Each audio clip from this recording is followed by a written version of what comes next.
안녕하세요. 교육공학 박사 장지은입니다. 안녕하세요. 교육공학 박사 윤성입니다.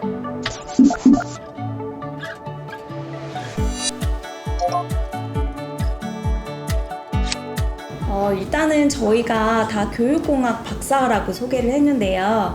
교육공학에 대해서 잘 모르시는 분들이 되게 많으실 거예요.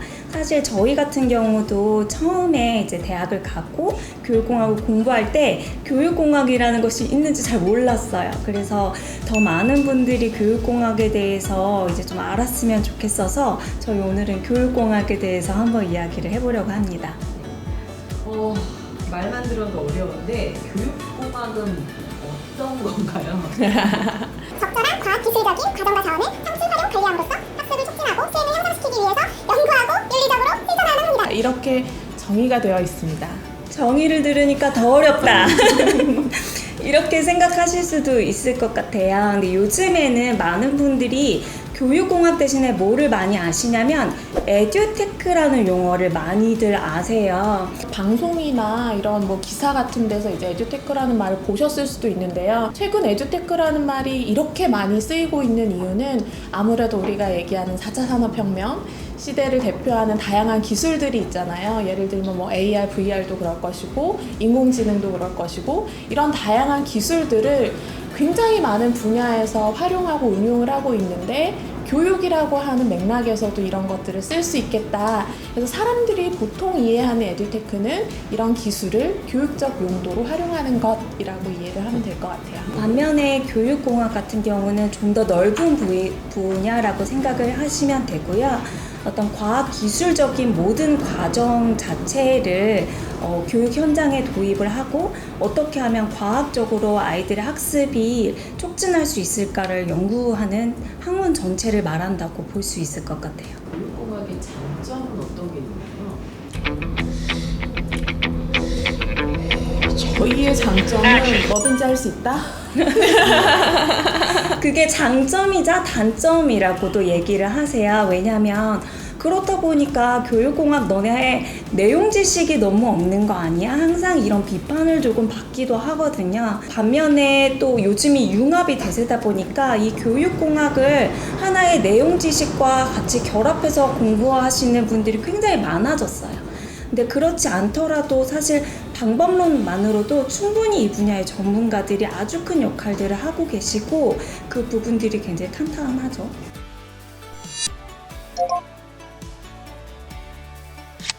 핸드폰 그러면 애들 요즘 많이 보잖아요. 그럼 이 부분에 대해서는 사실 좀 연령에 따라 다를 것 같거든요. 굉장히 어린 아이들 같은 경우는 특히나 만 2세가 되기 이전의 아이들 같은 경우에는 너무 많이 노출시키는 거는 바람직하지 않다라고 하는 게 일반적인 생각이에요. 무조건 막는 것보다는 조금 절제하면서 쓰는 방법, 그리고 잘 쓰는 방법에 대한 이야기들을 하기 시작하는 게 좋을 것 같다라는 생각이 듭니다. 그러면 최소 몇 시간 보여줘야 돼요? 아이들에게 절대로 이런 디지털 도구들을 억지로 핸드폰을 금지시키거나 컴퓨터를 금지시키는 것은 사실은 아이의 사회 활동을 일부를 막는 것과 마찬가지예요.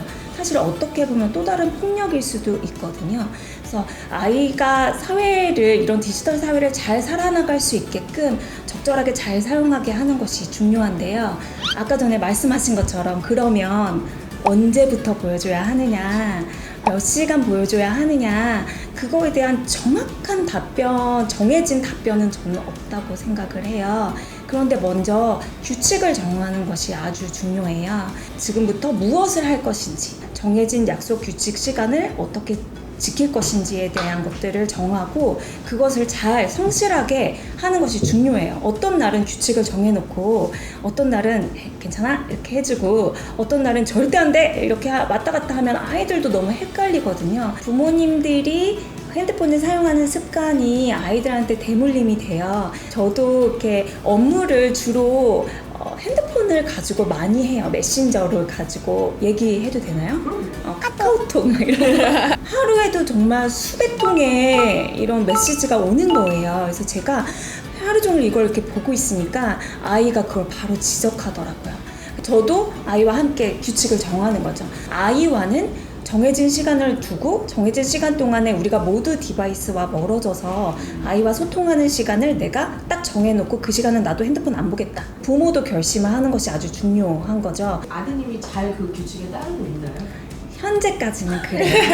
지금 아이가 6살이에요. 그래서 이제 시간 끝났다, 이제 그만이야 이렇게 얘기를 하면 물론 징징거려요. 그게 처음에는 좀 징징거림이 심할 수도 있어요. 근데 그것이 여러 번 반복을 하다 보면 아이가 어느 순간 받아들이고 그것을 수긍하게 되는 거예요.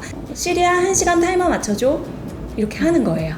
그럼 시리가 1시간 타이머를 맞췄습니다. 이렇게 하잖아요. 그럼 아이가 이걸 듣고 좋아. 얘가 시간을 재줘. 엄마가 거짓말할 수 없어. 이런 인지가 생기는 거예요. 그리고 제가 한 가지 팁을 더 드리면 우리 애가 지금 좀 과의존 상태에 있는 것 같다. 그 상황을 내가 정확하게 좀 알고 싶다라고 하시면 검색창에다가 스마트 쉼센터 이렇게 검색을 해보시면 사이트가 뜨거든요. 거기서 연령대별로 스마트폰이나 인터넷 과의존을 측정할 수 있는 척도가 있어요. 그래서 그걸로 한번 체크해 보시고 어느 정도 상태에 있는지 한번 파악해 보시는 것도 도움이 될 것 같아서 알려드립니다. 네, 그럼 어떤 컨텐츠들을 보여주세요? 저는 어떤 컨텐츠를 보여주느냐도 진짜 중요하다고 생각을 하거든요. 학습용 컨텐츠들을 많이 이렇게 좀 찾아보는 편이고요. 어떤 일부의 사람들은 이런 학습용 어플리케이션조차도 보여주지 않는 것이 좋다라고 주장을 하는데요. 사실 저는 좀 반대 입장이에요. 그래서 저는 이런 다양한 어플리케이션들을 좀 다양하게 깔아놓고 그걸 폴더로 묶어놔요. 그래서 그 폴더는 우리 아이가 들어가서 내가 이 디바이스에서 뭘 할지를 결정할 수 있는 폴더예요. 아이가 그걸 눌러서 나 오늘은 AI 한번 해봐야겠다. 그걸 해보기도 하고 나는 오늘 수학할 거야. 그러면 수학을 눌러서 수학을 하기도 하고 이제는 나 유튜브 한번 봐야지 하면 유튜브 볼 수 있는 시간도 주고 그래요. 유튜브 키즈에서는 이제 연령을 정해서 정해진 학습 연령의 컨텐츠만을 제공을 해주는데요. 주변에 이게 초등학교 엄마들을 만나보면 CC에서 키즈는 절대로 안 본대요. 웬만하면은 좀 제한적인 형태로 컨텐츠를 제공해주는 것이 저 연령일 때는 좋을 것 같아요. 그래서 무분별하게 다 개방해주기보다는 아까 제가 한 것처럼 폴더 안에 학습용을 딱 묶어서 이런 디바이스들이 단순하게 유희를 즐기는 것만이 아니라 학습용으로도 충분히 활용될 수 있다라는 어떤 가능성과 가치를 보여주는 거죠. 디지털 교과서가 나오고 그러면 애들이 책을 안 보는 거잖아요. 그럼 다 지금 선생님들 말씀에 그런 것도 보여줘야 하고 한다면 그런 부분에 대해서는 어떻게 생각하세요? 디지털 교과서라는 걸 지금 현장에서 쓰고 있는 곳들도 디지털 교과서만 가지고 수업하진 않거든요. 때로는 우리가 전통적으로 이야기하는 책도 보고 그리고 공책에다가 글도 쓰고 친구들이랑 얼굴을 보고 이야기를 하기도 하고 그래서 매체가 다양화되는 것이지 다 대체되고 옛날 건 이제 쓸모없어로 가는 거는 아니라는 걸 말씀드릴 수 있을 것 같아요. 틱톡 해도 돼요? 사실 뭐 특정 어떤 거를 해라 마라라고 하는 건 막을 수 없어요. 그거는 하지 말라라고 하기 어렵고요. 이제 초등학교 정도 가게 되면 이제는 이거를 쓰라 마라가 아니라 어떻게 하면 스스로가 적절하게 쓰고 있는지를 판단할 수 있는 힘을 키워줘야 되는 게 오히려 더 중요하다는 생각이 들거든요.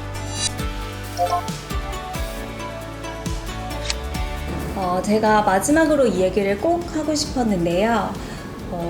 실제로 저희가 지금 테크놀로지를 사용하는 것, 디지털 기기들을 사용하는 거에 대해서 우리 둘 다 서로 의견이 달랐으면 더 재밌었을 수도 있겠지만 어쨌든 같은 의견이에요. 저희는 잘 활용하는 것이 반드시 중요하다라는 의견인데요. 어떤 분들은 디지털 기술을 되게 무분별하게 무조건 좋은 거니까 활용을 해야 되고 교육에서 분명히 효과가 있을 것이다 라고 생각을 하고요. 어떤 분들은 이거는 아이들의 발달에 무조건 악영향이기 때문에 최대한 늦게 하는 게 좋다라고 생각을 하시고 무조건 인간과의 상호작용, 자연물만 가지고만 교육하는 것이 올바르고 좋다라고 생각하세요.